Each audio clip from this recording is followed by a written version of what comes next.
topics and opinions expressed in the following show are solely those of the host and their guests and not those of W4CY Radio, its employees, or affiliates. We make no recommendations or endorsements for radio show programs, services, or products mentioned on air or on our web. No liability, explicit or implied, shall be extended to W4CY Radio or its employees or affiliates. Any questions or comments should be directed to those show hosts. Thank you for choosing W4CY Radio.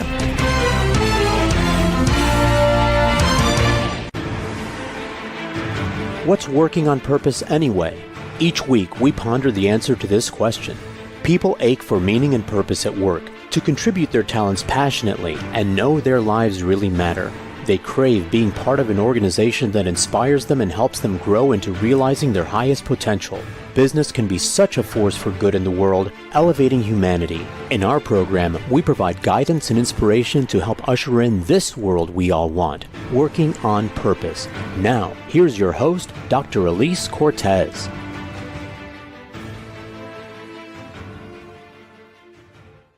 Welcome back to the Working on Purpose program. Thanks for tuning in this week. Great to have you. This show has been brought to you with passion and pride since February of 2015.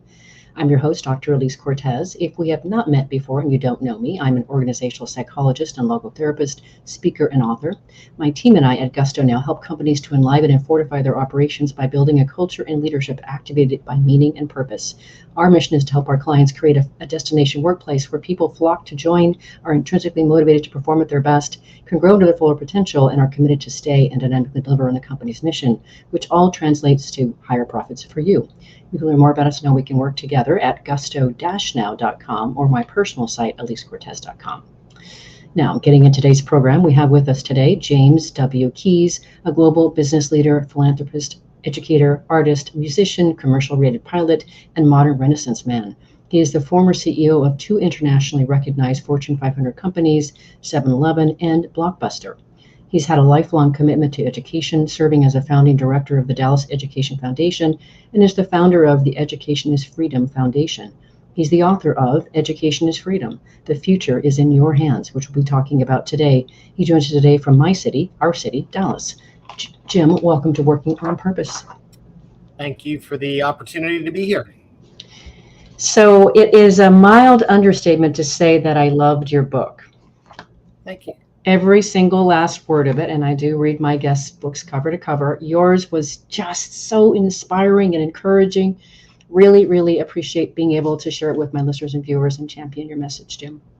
Well, thank you so much. I appreciate it. It's my first journalistic adventure, so it means a lot to me. Wow, really? That's your first one out of the gate? Okay, that's it. I'm hanging up now. That's it. I'm too envious.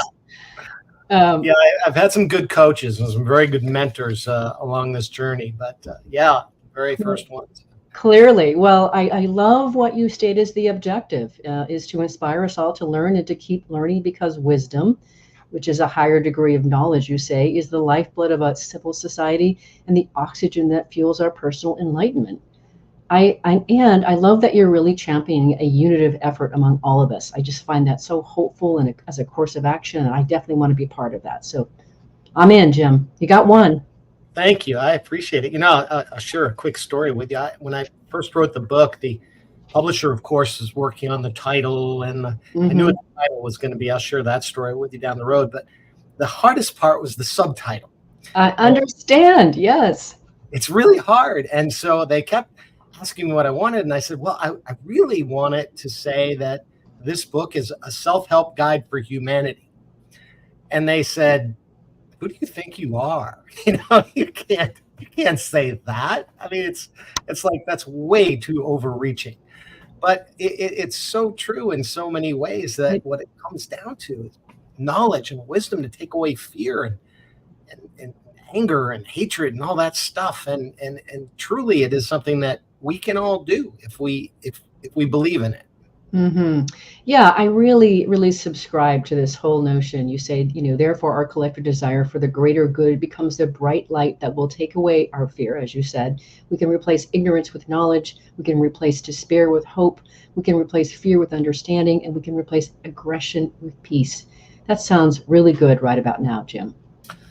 Boy, doesn't it? And when I wrote the book, we were in a time of polarization, and I as I began to research the book and knowledge and problems throughout history, I struggled with this issue of how do I, and especially how do really intelligent people, really intelligent societies put themselves in a situation where they're in this cycle of fear and hatred.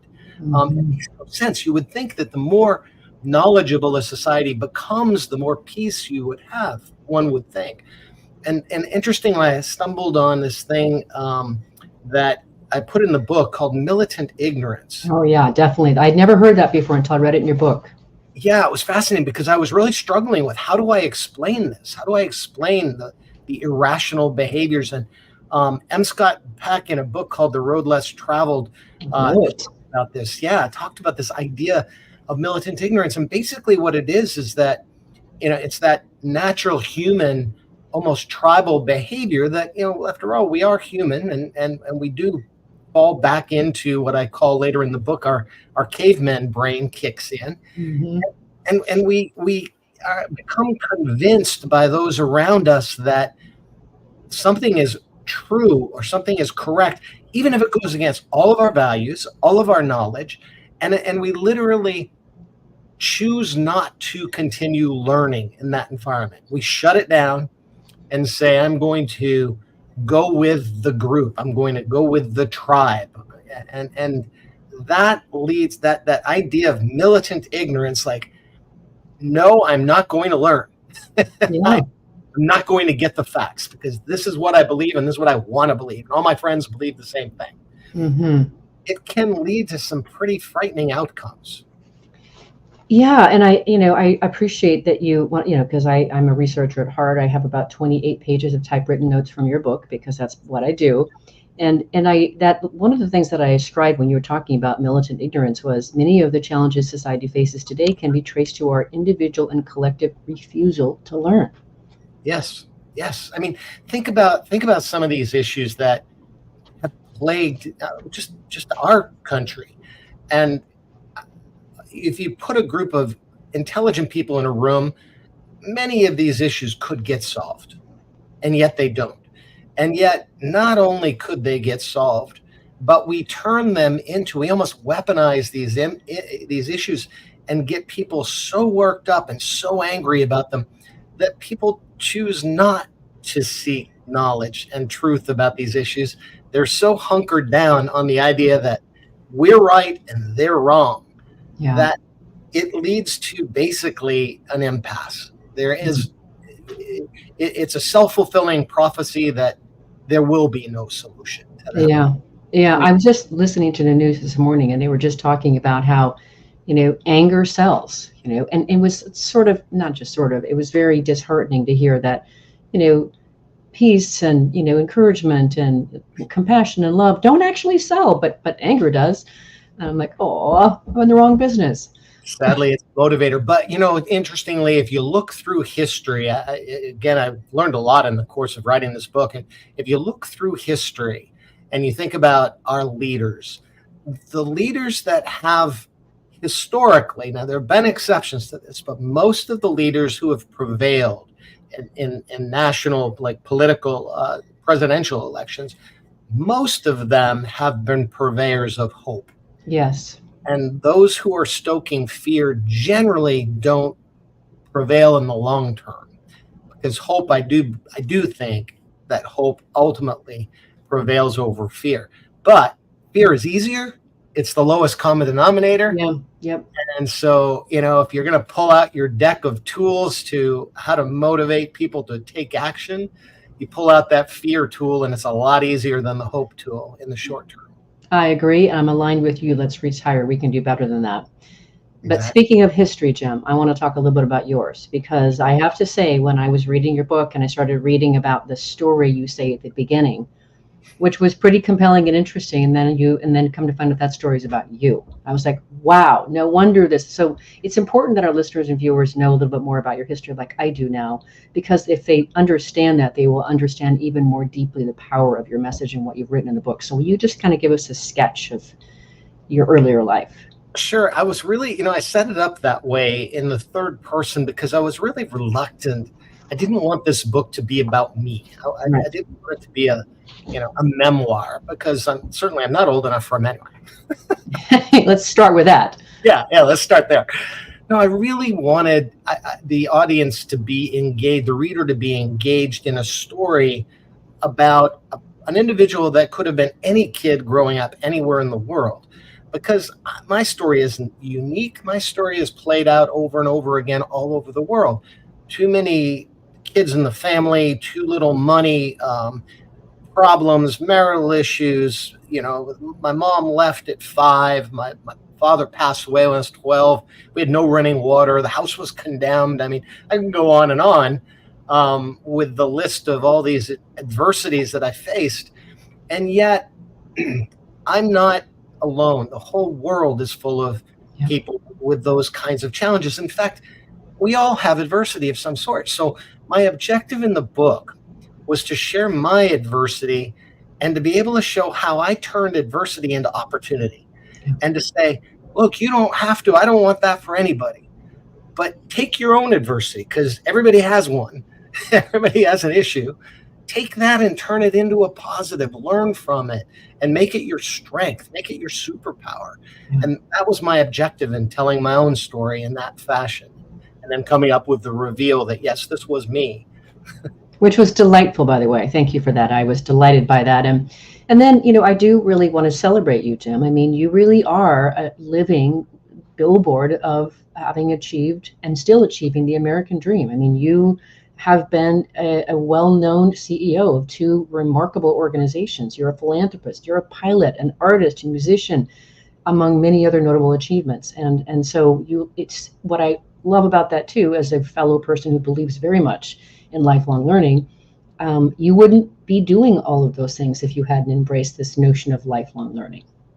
That's exactly right. And I've dedicated a whole chapter in the book to curiosity, as you know. I love it. We're going to talk about that. It's the root. It's the root of all of all knowledge. And to me, there's really no difference from me than anybody else. I'm not any smarter. I'm not any more blah, blah, blah. I just never lost that curiosity that I had as a kid.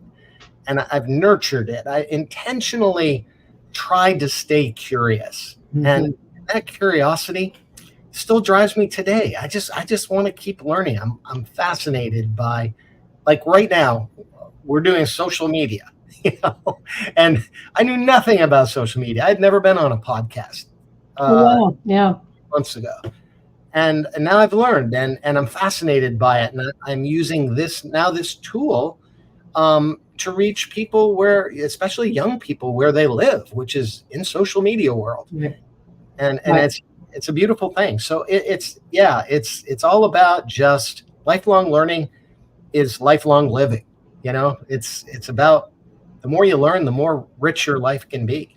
Completely agree, which is why you still find me 9.5 years still hosting this podcast, because it's a learning platform for me that a few people happen to listen to as well. It's kind of fun. Okay, well let's dive in. I love what you've created, and especially from your vantage point of what you've done in your life. You call it the C-suite of learning here, and this is how your book is organized so beautifully too, Jim. It just all hangs together so beautifully. But listeners and viewers, the C-suite of learning, for our purposes, what Jim has created, we're gonna talk about change, confidence, clarity, critical thinking, curiosity, creativity, collaboration, cultural literacy, and character. They're all part of us, and they are essential to enhance our democratic process, as Jim says. So if we start with the first one, the change here, and you are a master at change. I loved your stories of how you navigated change through your career, and as life sort of things up to. And I also love that for you notice, as you said it before, change equals opportunity. In other words, you can be the CEO of your life through change. Exactly. And I didn't, of course, as a kid, I didn't realize I was doing this. I didn't know early in my career how important my ability to embrace change was as a point of differentiation versus other employees. And then one day I woke up and said, all of these things we've been through, that I've been through personally, contributed, I think, to my ability in a company setting to deal with change, because I always recognize that I came to recognize, and this is what I'm trying to share in my book, that it has nothing to do with the change itself. It seems like a horrible crisis at this moment, and it could be the best opportunity of your life. You just don't know it at the time. Right. Right. So that's why I say, in any change can be opportunity, but it's not the change that matters. It's our response to the change. Right. Well, as a logotherapist who has been very steeped in Dr. Viktor Frankl's work, of course, one of the things that he used to champion is in between stimulus and response, there is a space. And in that space, we have the choice of how we're going to respond, which is empowering. And I love how you go on to say that your own freedom was created from within. You were free from the inside out. You're free in your mind, and that sense of freedom turned into a life of learning. And the life of learning turned into a life of adventure, and the foundation for this book. It's very true. And I growing up, I didn't have an understanding of wealth because I didn't have any wealth, of course. But my father used to tell me that he wanted more for me, but he didn't want me to be rich. He never said, I want you to go out and make money. Right. Which so many of us get caught up in that hamster wheel, of gotta make money. That's what success is all about. And I realized from my dad, he used to tell me stories. He was in World War II and he was in Burma. He was a truck driver on the Burma Road. And he used to tell me stories about the Burmese people and how wonderful that culture was and how much he learned from the people there and how he longed for that experience. And now that he was back in the United States and out of the war, how he wished he had a job that would allow him to travel the world and continue to basically have the freedom to be with whoever he wanted to be with, wherever he wanted to be. And I sort of internalized that. And as I progressed through my life and my career, I kind of woke up one day and said, it really isn't about accumulation of wealth. That's an enabler. It's a tool. But it's really about freedom. Think about how many wildly successful or wildly wealthy friends we have that are miserable. Oh, yeah. You probably deal with a few of them in your practice. Indeed.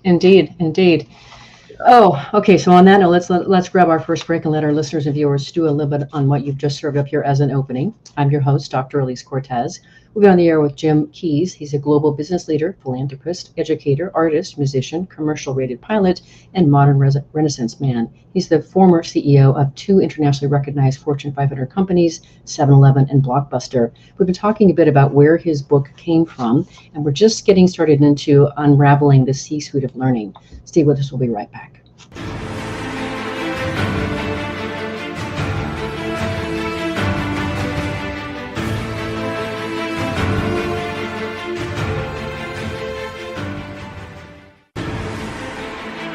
Dr. Elise Cortez is a management consultant specializing in meaning and purpose, an inspirational speaker and author. She helps companies visioneer for greater purpose among stakeholders and develop purpose-inspired leadership and meaning-infused cultures that elevate fulfillment, performance, and commitment within the workforce. To learn more or to invite Elise to speak to your organization, please visit her at elisecortez.com. Let's talk about how to get your employees working on purpose.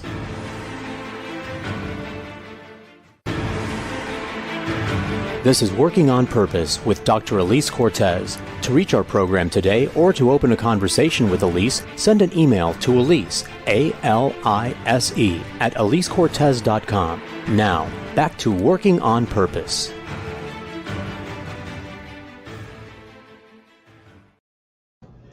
Thanks for staying with us and welcome back to Working on Purpose. I'm your host, Dr. Elise Cortez, as I am dedicated to helping create a world where people realize their potential at work and are led by inspirational leaders that help them find and contribute their greatness.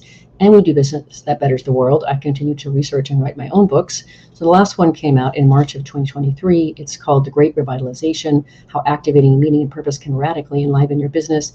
And I wrote it to help leaders understand the nature of today's workforce. What do they want from you to stay and thrive?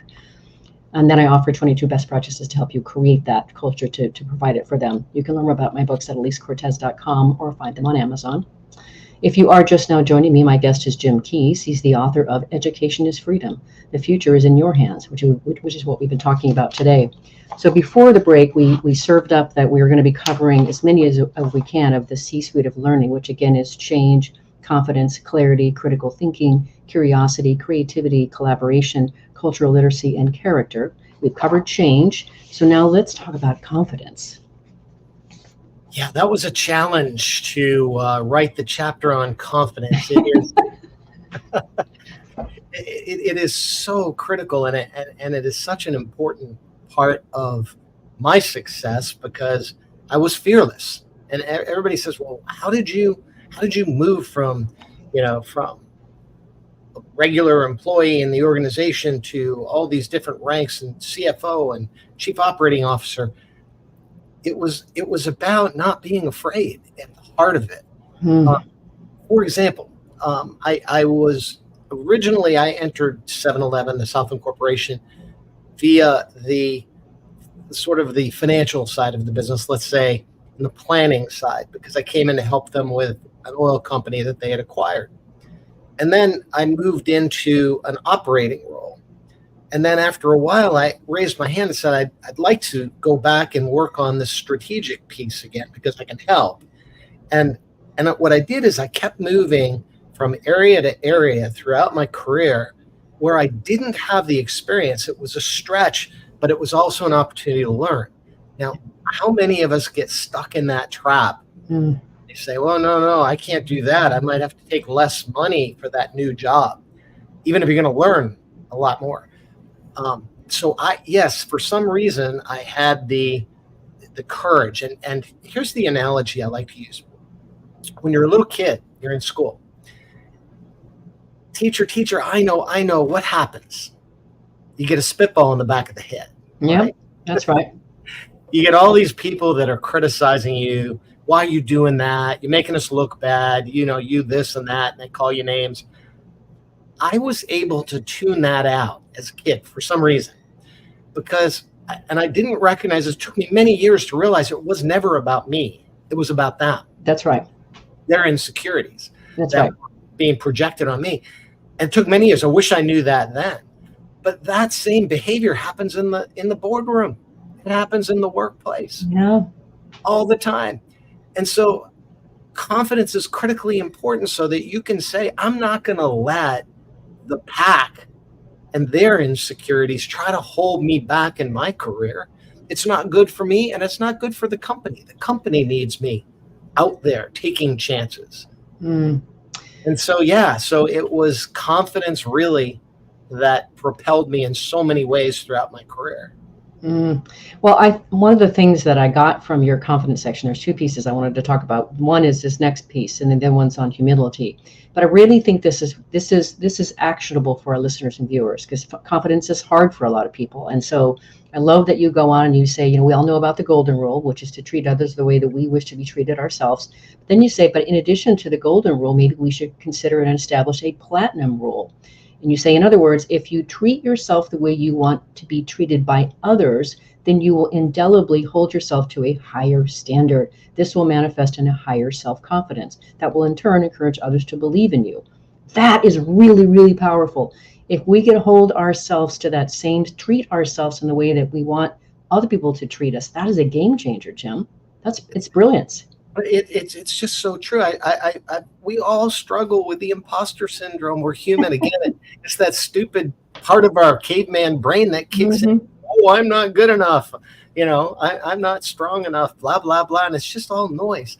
And so I tried to figure out a way to put it into terms that people could embrace. And it was like, well, wait a minute. Why am I treating myself in a way that I would not want others to treat me? I'm harder on myself than they are out there, and they're hot enough already, So I tried to put it in those terms. The platinum rule, I called it. Yeah. But why not? Why not? I love it. No, I think it's so powerful because when I think about Jim, and part of what I'm trying to do in the world is, one, I'm always about helping to activate people to understand their meaning and their purpose, and then inspire them to make a contribution worthy of their one precious life by doing so. Imagine if we could lift society just 5%. by allowing people to take more ownership of that confidence and that they could then serve from that, the world would be a vastly different place. Vastly different place. Yeah. But there's a trap, because this is what trips up a lot of people. When a confident person expresses their confidence, there is a risk there that others will, again, try to take their legs out because they're jealous or whatever reason.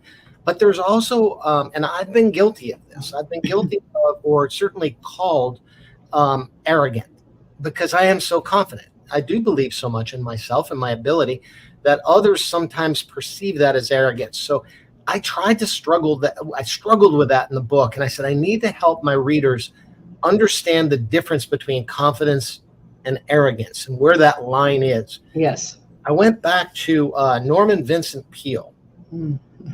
Interestingly, if you think about confidence, Donald Trump kind of comes to mind. Well, his dad used to take him to hear Norman Vincent Peale, The Power of Positive Thinking. Well, Norman Vincent Peale was a preacher. And yes, he preached positive thinking. He preached confidence. But what I discovered, and this was new learning for me, I discovered this in reading about Norman Vincent Peale, that in equal doses, he preached humility. But it was an important, unique form of humility. It wasn't humility in the sense of, oh, I'm not that good, blah, blah, blah. No, it was not self-deprecating humility.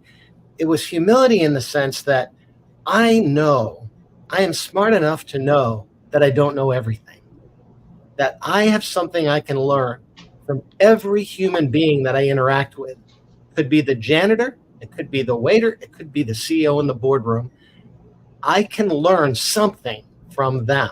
So as long as I hold that true in my heart, then I can be as confident as I want, and I will never project that over the line kind of arrogance, because I'll be listening to them, waiting for what I can learn from them.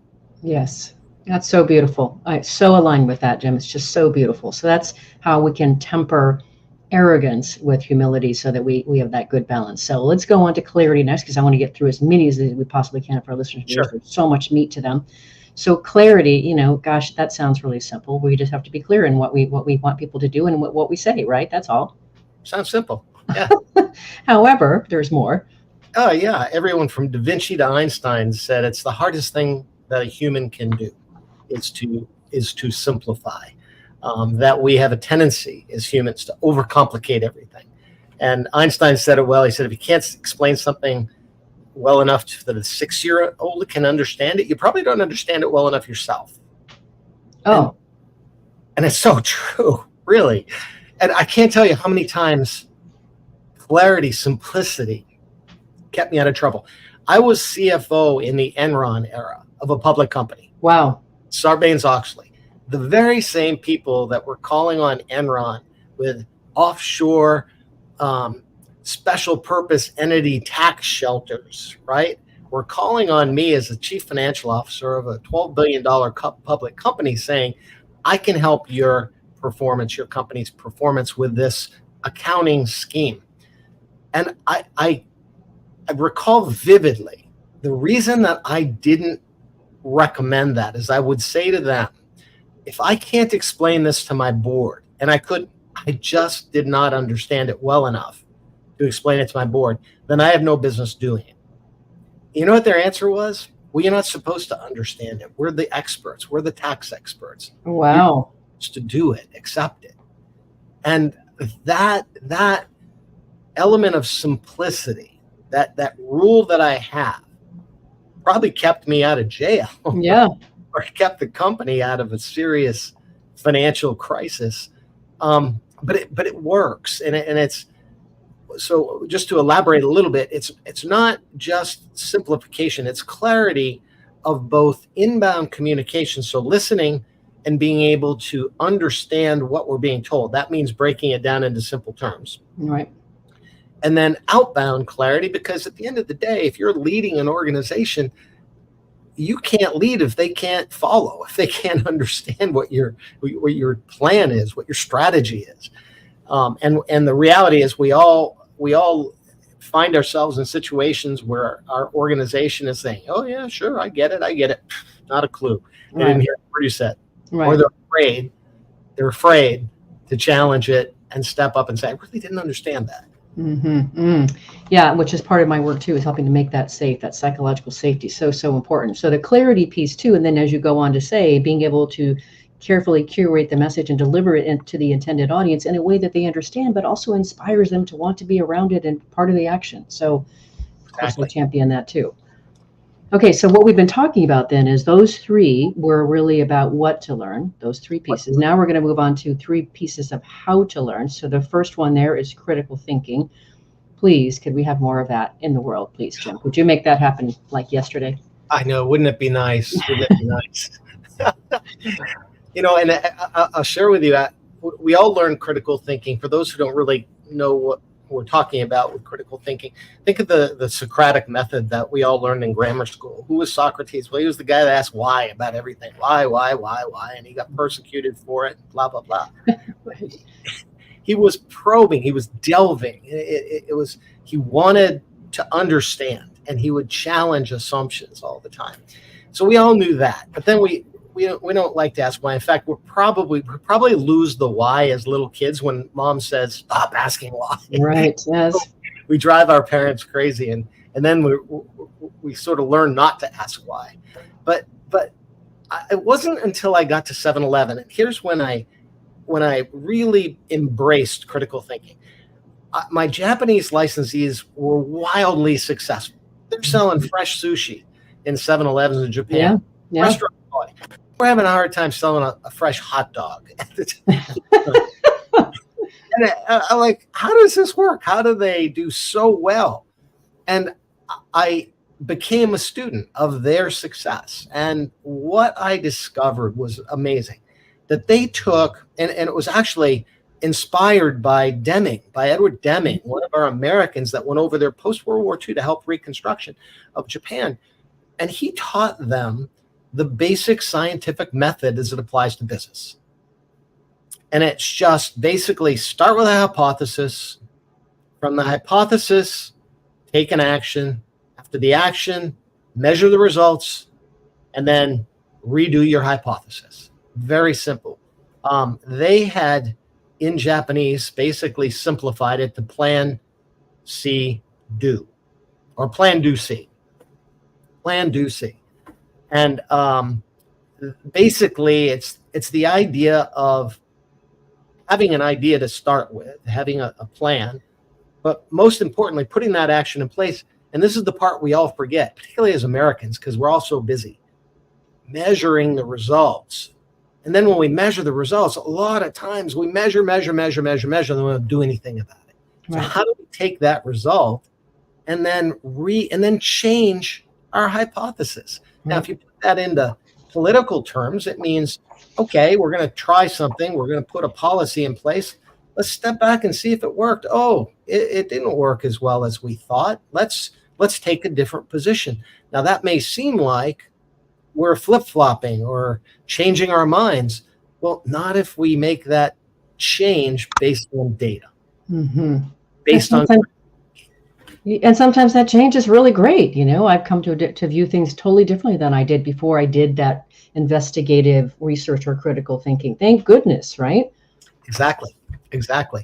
And it kind of comes full cycle back to change equals opportunity, because even if I had the right hypothesis, the right program, the plan, it may have worked today, but it may not work tomorrow because something changed in the environment. I got to Blockbuster to take it to digital.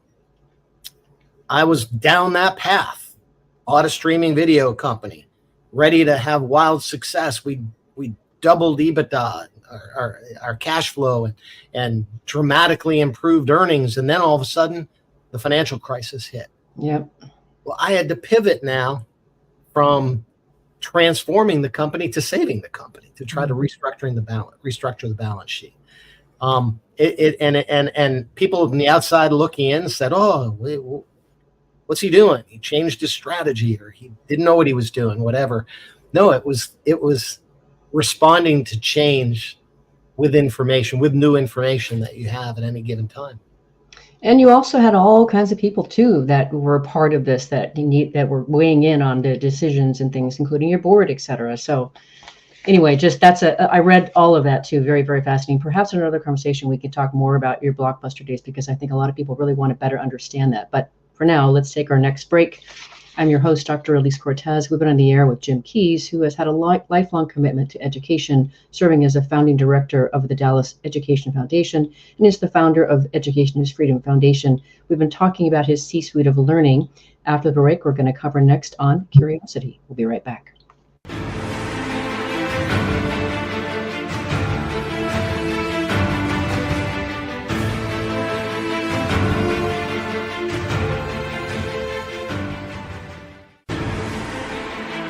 Dr. Elise Cortez is a management consultant specializing in meaning and purpose, an inspirational speaker and author. She helps companies visioneer for greater purpose among stakeholders and develop purpose-inspired leadership and meaning-infused cultures that elevate fulfillment, performance, and commitment within the workforce. To learn more or to invite Elise to speak to your organization, please visit her at elisecortez.com. Let's talk about how to get your employees working on purpose.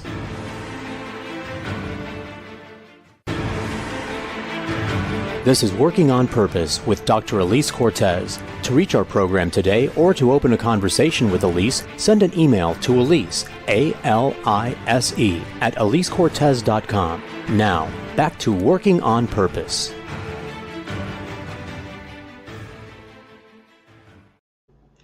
Thanks for staying with us and welcome back to Working on Purpose. I am your host, Dr. Elise Cortez. I mentioned in the last break that my latest book came out in March of 23. It's called The Great Revitalization.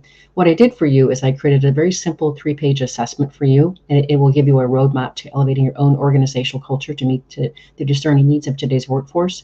And it will tell you really how you're doing with regard to what today's workforce wants. You can find it at gusto-now.com. If you are just now joining us, my guest is Jim Keyes. He's the author of Education is Freedom. The Future is in Your Hands, which we're talking about today. So one of my favorite parts of the book, of course, which we sort of hinted at before, is part of your C-suite is curiosity. I love giving myself over wildly to my curiosity. It's gotten me into all kinds of wonderful mischief over time. It's fun. It is fun.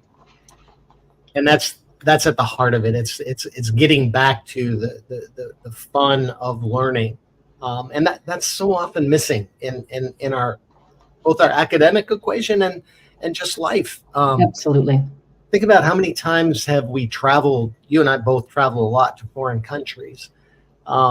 Even a little bit of understanding of the language just makes that trip so much more interesting. And enriching, yes. And enriching, yeah. And the response from people. My French is terrible, but when I'm there, when I do try and make the effort, it could be a waiter, it could be a taxi driver, it could be someone I'm doing business with. They're grateful for absolutely extra effort. Mm-hmm. You're reaching for them, right? You're making an effort for them. That's why I love how you distinguish the curious versus the complacent. Yeah, exactly. And, I'll give you an example. One of the things that we're hearing today is, well, what's wrong with this Generation Z? I'm doing a lot of interviews about Gen Z and, boy, aren't they a mess and blah, blah, blah. And I say, no, we're actually not. They're just different. And what they're doing is they are actually quite curious because social media has lit them up. Now, they may be spending some time looking at cat videos on TikTok, but I have a video out there talking about the what of learning, the change, confidence, clarity. It's got 40 million views, and these are young people. So you know what? They're learning. They're curious. How did the CEO of 7-Eleven and Blockbuster, how did he get there?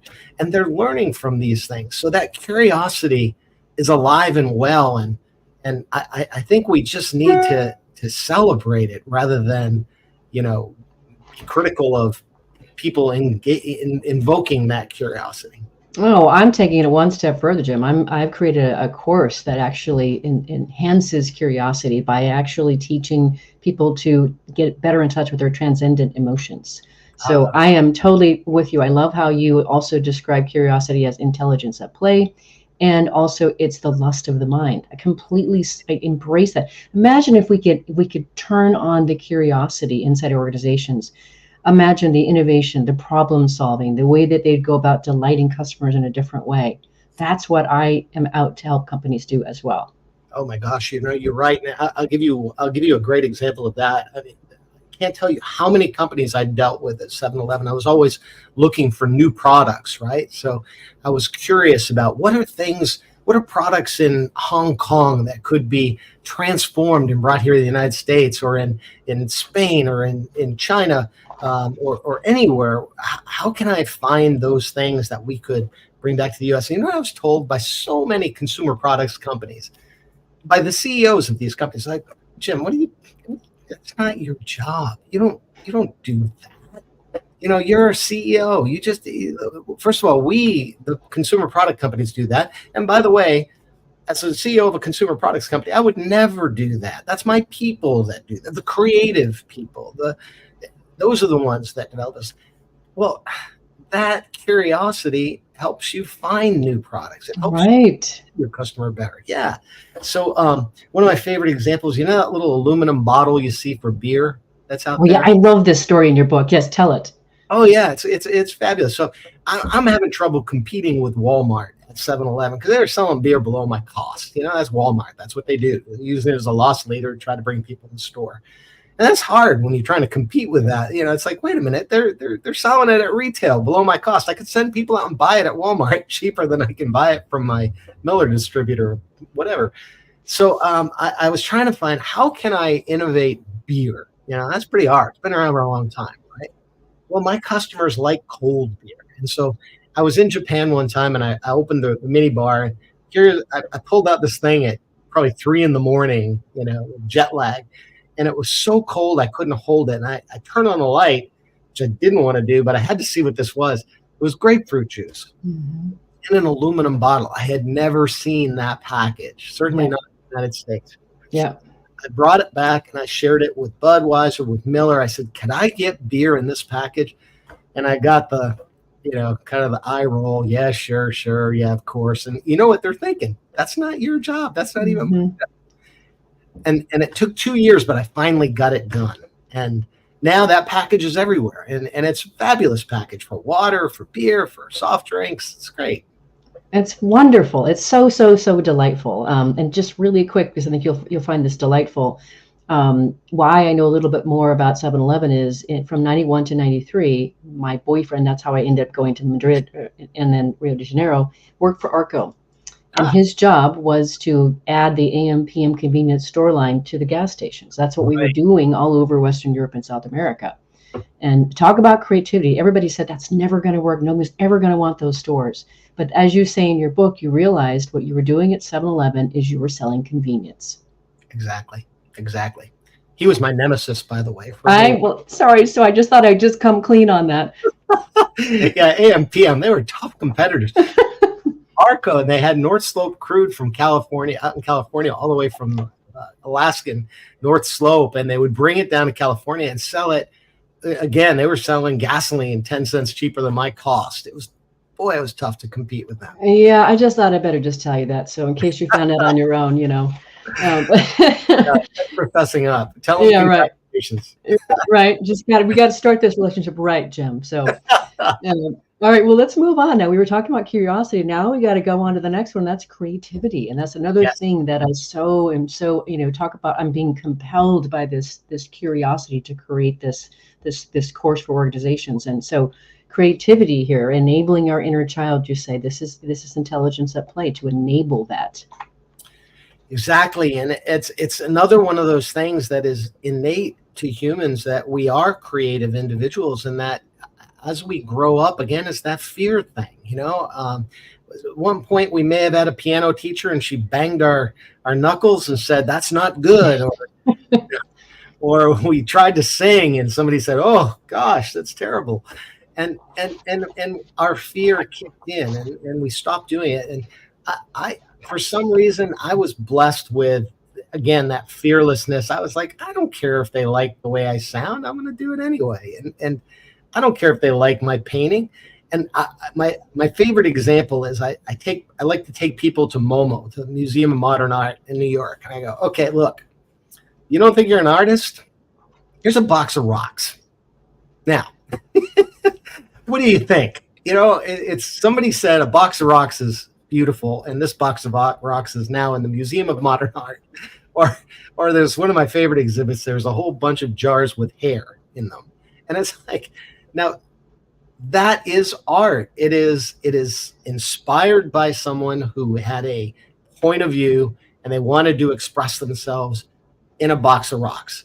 So what makes someone think that my expression, whether it's a painting or whether it's a sculpture or my terrible singing, why is that good or bad? So if you can get beyond that judgment, yes, and have the confidence to go forward, there's so much richness that can come from your pleasure in exercising that right side of your brain and just letting it loose and being creative. It truly is intelligence having fun. Well, and I love how you distinguish that. You say if curiosity is what makes us wonder, then creativity is what helps us execute. And don't we want to do more of that also, with and through our organizations? And I also appreciate how you went on to say without the creative minds of our ancestors, we would still reside in the Stone Age, waiting for a creative mind to invent fire. Exactly. And you know what happened when some guy in a cave rubbed the flint and rock together, and all of a sudden caught something on fire. His wife probably said, "You're going to burn the hut down, you knucklehead. Don't ever do that again." But creativity is often not encouraged, and if we can overcome that fear and recognize the power of creativity, anybody can do it. Don't delegate it off to your marketing department. No, I wanted across the whole organization. Exactly. It's it really is a beautiful thing. Well, and you describe so many benefits. It builds confidence, improves well-being, inspires others, awakens and expands senses, balances an unbalanced world. And you will also go on to say, and I completely agree, it's an essential job skill for the future. It really is. And I'll give you another example, and I bring these examples in from my own experience in the book. And I got to Columbia Business School, and I had never taken an accounting class. I was a poli-sci undergraduate. I was like, I didn't know accounting. And now I'm in core accounting. I'm looking around. There's KPMG on one side, a guy from Price Waterhouse on the other, and Deloitte. And I'm going, oh, I'm in such trouble. But then they had this thing called case studies. And my first response to a case study is, in the high school, you're an individual performer. And in college, you're an individual performer. You mean my grade's going to depend on these knuckleheads? I don't want that. I want my own control of my own grade. And then I realized, well, wait a minute. One of the guys in my case study is a CPA. Maybe that can help. Well, then the imposter syndrome started to kick in. And I thought, I'm going to drag this group down. I'm embarrassed because I don't know accounting. How can I help them? Well, here's what happened. In the middle of that case study, we were comparing companies and not knowing accounting principles. I knew nothing. I didn't know how to spell GAAP. I literally came up with this idea to compare balance sheets. So basically factoring, put them both at 100%. Let's put them in percentages. Now we can compare company A to company B on a rational basis. And the accountants were like, their original reaction was, well, you can't do that. That's not proper. And then we ended up doing it. We got an A in the class. And the lesson there was that it's that coming together of different skill sets that really makes us successful, and having the courage to be a little creative sometime, even if you're in a technical area, you're not arguably paid to be creative, you can still be creative. Absolutely. I love that story. And here we are. We're out of time already, Jim. I wanted to talk about your RX for Humanity, but we'll do something else with that at some other time. I want to give you a chance just to say, like in 15 seconds, how would you like to close the show? Well, what I hope we can do, I hope we can do this again. Yeah, you come back for round 2. Yeah, absolutely. And I hope people will find that this is a book, if they buy Education is Freedom, that this is a book that they can learn from. I hope it helps individuals in their career, but I also hope anyone that buys this book will give it. It's intended to be a gift book. Give it to somebody who needs that that spark, that inspiration, and hopefully you'll be doing them a favor too. That's why I wrote it, and I hope everyone is able to benefit from me sharing my gift with you. I know I'm already much better for it, Jim. I thank you so much for doing all the hard work to write it and to get it out into the world and now talk about it. More to come on that for sure. Very glad to know you and have you in your life. Hang with me for just a second. Let me close the show.